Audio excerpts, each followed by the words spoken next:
Y en ese primer estilo de apego, o en esos primeros 7 meses, y formado ese estilo de apego, digamos que hay 3 posibles escenarios. Hay un escenario que los teóricos sobre este tema de apego le han llamado apego seguro. ¿Con qué tiene que ver el apego seguro? Tiene que ver con un niño que en presencia de su mamá experimenta, voy a seguir hablando de mamá por ser cultural y biológicamente la cuidadora primaria. No es por ninguna otra cosa, no es una cuestión de género ni nada. Un niño de apego seguro, que tiene apego seguro, se caracteriza porque cuando está con mamá, está regulado, está tranquilo, o sea, experimenta seguridad, experimenta protección. Su apego o el apego que un niño experimenta, aparte de la necesidad de vínculo, tiene que ver mucho con una relación de protección. También cuando seamos adultos, pero ya no es tanto una protección física, sino una protección emocional. Pero ese niño experimenta una sensación de protección con mamá. Si mamá desaparece de la escena, estamos hablando de un niño de 7 meses, un bebé, si mamá desaparece de ahí, el niño no sabe, todavía no comprende que mamá ha salido al baño o que ha ido a comprar algo o que ha regresado a trabajar, no lo puede comprender. Y eso el niño lo experimenta como una sensación de vacío, hay una estimulación en el sistema vagal, ¿verdad? En general caen los opiáceos, pero estamos hablando de que la oxitocina es central en el tema del apego y del vínculo. Entonces hay una caída fuerte de opiáceos, oxitocina, y el niño experimenta una sensación de vacío. La misma sensación de vacío que puede experimentar un adulto ante una separación real o imaginaria. Es decir, ese es el mismo sistema. Entonces, ¿qué es lo que hace ese niño en ese momento? Pues lo que hace es llorar, entrar en un estado de pánico. Un pánico instintivo, no estamos hablando del pánico como el trastorno, como los ataques de pánico que puede vivir un adulto, que eso ya es otra cosa. Tiene relación, pero hay otros temas de por medio. Sino que es una respuesta instintiva, un pánico instintivo. Cuando el niño vuelve a tener contacto con mamá, lo que sucede en su cerebro es que su cerebro apaga esa alerta y se regula. Regresa a sus niveles hormonales al nivel correcto, adecuado, y el niño se tranquiliza, escucha la voz de mamá, el contacto de ella, y eso le hace regularse y le hace sentirse nuevamente protegido. Eso, en términos bien sencillos, bien resumidos, es lo que se conoce como apego seguro. Un niño que puede o que enciende una alerta cuando se separa de su mamá, que es una alerta instintiva, su cerebro lo hace de forma autónoma, y que cuando regresa al contacto con mamá, es capaz de apagar esa alarma. Es decir, su cerebro se regula, su cerebro entiende que está otra vez en contacto con mamá y que la protección regresó.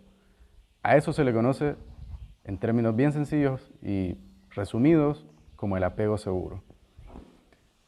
Está, por lo tanto, el apego inseguro. ¿Qué implicaría el apego inseguro?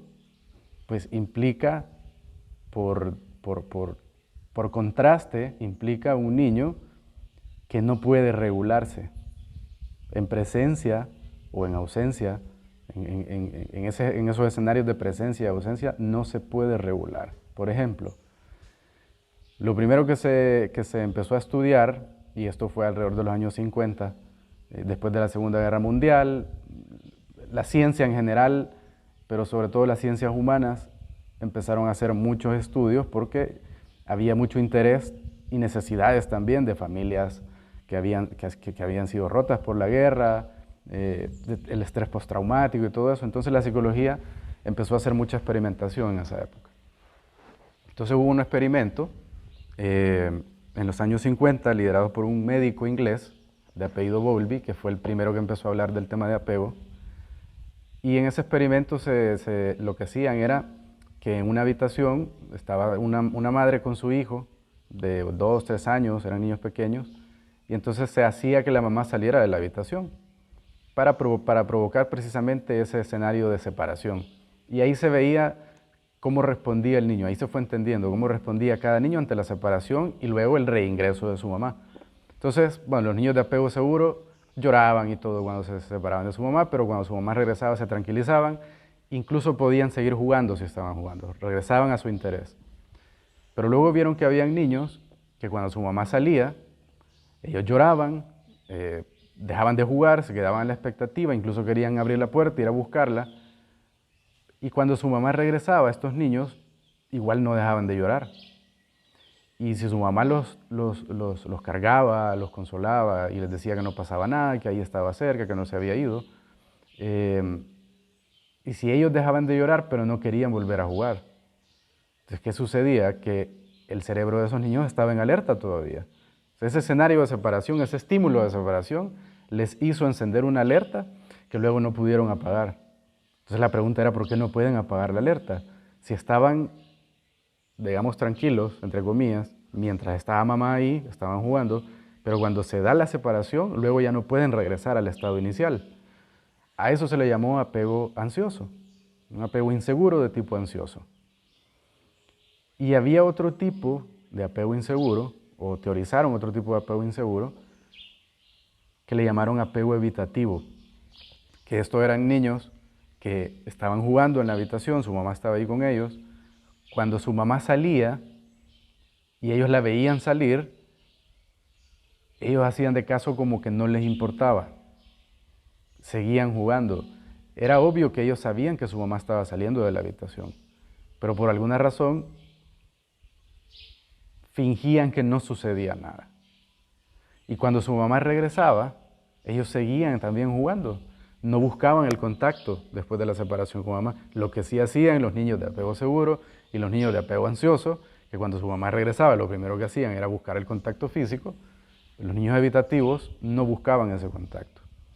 Entonces, ¿qué era lo que sucedía? Que había ahí un cerebro que estaba utilizando una estrategia para sobrellevar o para afrontar esa sensación de separación, esa sensación de pérdida. Muy paradójica.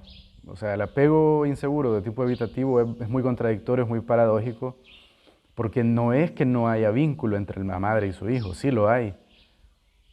Pero la estrategia que ha utilizado instintivamente su sistema nervioso es como aparentar o fingir que no está vinculado, ¿verdad?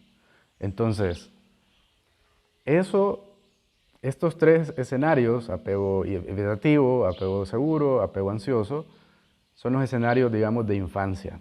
Son los escenarios que pueden ser evidentes en la infancia.